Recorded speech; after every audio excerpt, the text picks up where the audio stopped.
and then they're going to call for a new international currency. I think that's a pretty good explanation. What do you think? Anything else you'd like to ask, Kent? No, except if they come up with a new currency, all those guys that got these billions and billions stashed away, how are they going to convert theirs? I guess there'd be a special provision for them, huh?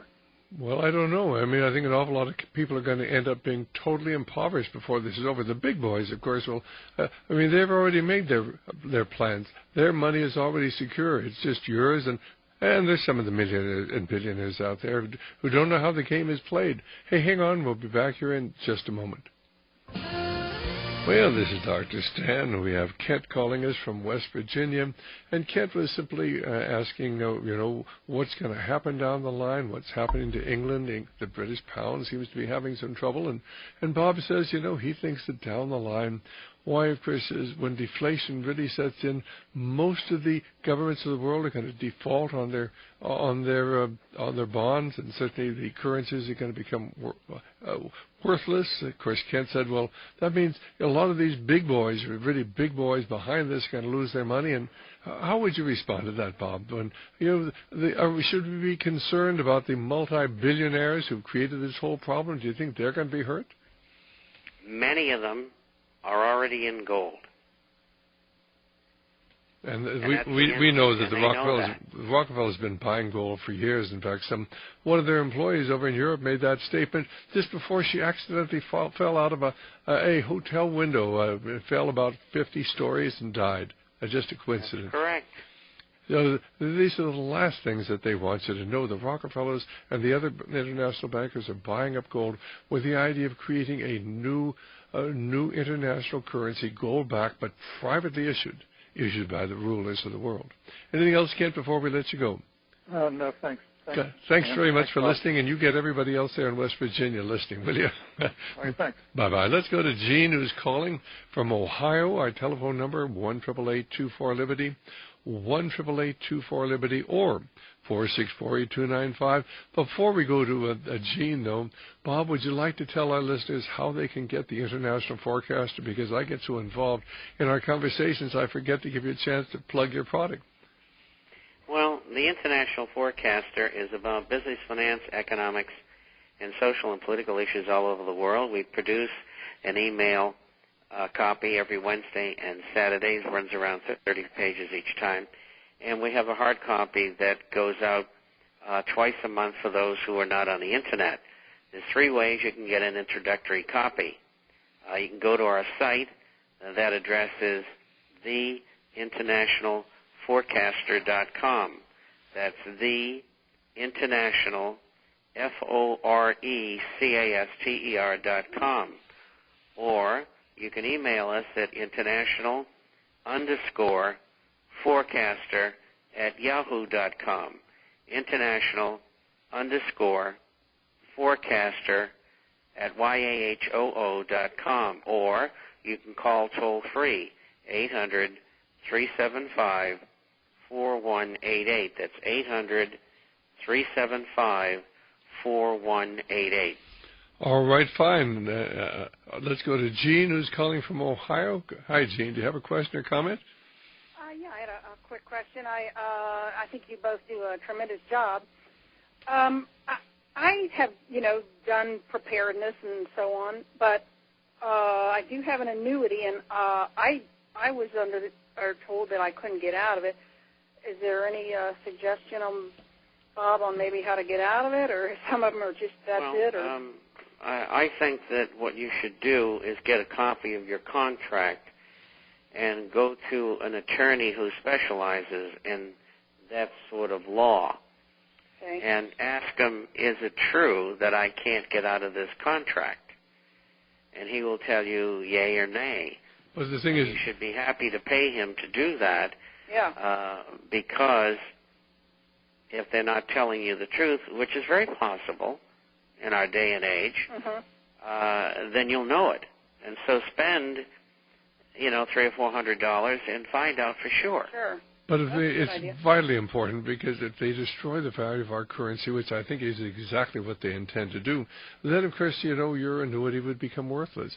If you can possibly get out of it, get out of it, even if you have to take a loss, but get it invested in something that will have some permanent value, because we're in for some of the most difficult times in the nation of our history. In fact, some people are saying this is the worst financial contraction going back 300 years, almost to the time of the creation of the Central Bank of Europe in 1694. Okay, well, anything else? That was a very quick answer. I appreciate that. I have one more question. It's I heard this on another show. There's something called CAFR. It was something about municipalities and governments that their budget totals showing that they have big deficits, but then this person was saying that in actuality they've accumulated a lot through investments in something or something, and indicating that they're actually not in dire straits. Is that true? What's your take on that, Bob? Well, I really don't know, and Walter Burien has been talking about it for some time, and he says that he has the proof that is in fact the case. I don't know, but if they do have these investments in stocks and bonds, and the stock market, which is 8,000 approximately, on the Dow right now, goes to 4,000, where I think it's going to, if we're lucky, and interest rates go higher, which I do believe they will, because of the financial condition of the United States and England and other countries, then the value of those, quote, secret holdings will go down as well. And so even if they've got them, they're going to be of less value, though they may sell them on the way down. But if they do, that'll expedite the downside on the market. So I'm not tuned in enough to know, and no one else has talked about that. So I just don't know. Gene, I went down to our local courthouse, and I got that report he talks about. And this is the investments that the county has a certain amount of money invested for the retirement funds. And of course, then they will have maybe a rainy day fund. But I mean, as I went through this whole file, and I'm not an accountant, but it looked to me like this was all legitimate money that they'd put away, specifically for the retirement and for the health benefits of the retirees. And I will tell you that if this was really a problem, and there was that money there, they would not be laying off police forces and employees all across this country. And I wonder why only Walter Burien knows about it. Having checked it out myself, I think it's a scam. I really do. Anything else? Well, that was super. That really answered my question. All right. I appreciate it. God bless. And let's go to Brenda, who's calling from Paso Robles, and going along with what Bob was saying. I mean, most of these pension funds, or if there really is a fund out there, would already have lost half of its value, or at least 45% of its value, and it's going to lose another 50% of its value, and it's going to end up being worth, maybe 20 or 30 cents on the dollar, if it exists, and I'm not convinced it does. But let's go to Brenda, who's calling from Paso Robles. She's been waiting patiently. Once again, our telephone number, 1-888-24-LIBERTY, 1-888-24-LIBERTY, or here on the Central Coast of California at 464-8295, 464-8295, and this is the first time we've had an open line here since Bob came on. Hi, Brenda. Do you have a question or comment? Hi, Dr. Stan and Bob.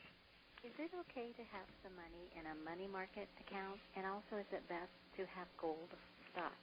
All right, fine. The two questions. Is it bad to have money in a money market fund? Is it bad to have gold stocks? Okay, are those questions? A money market account. A money market account. Okay, Bob? Well, I heard a comment by the man that runs Blackstone today, and he said that what really concerns him is the state of money market accounts. And I heard it also from another major firm. And the government has said for a 2-year period, which maybe a year is over by now, whether they'll renew that or not, but they said that they would guarantee the deposits.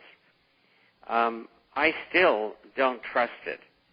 I tell people who are subscribers to keep enough money in a bank account for operating expenses in your daily life for a maximum of 6 months. No CDs, and no money market funds. Take the rest of it that's excess of that. Let's say that your costs run $3,000 a month. You maybe have $18,000 in a checking account, and if you got $118,000, well, you want to take $100,000 out. And gold stocks are a good place to go, as are gold and silver coins.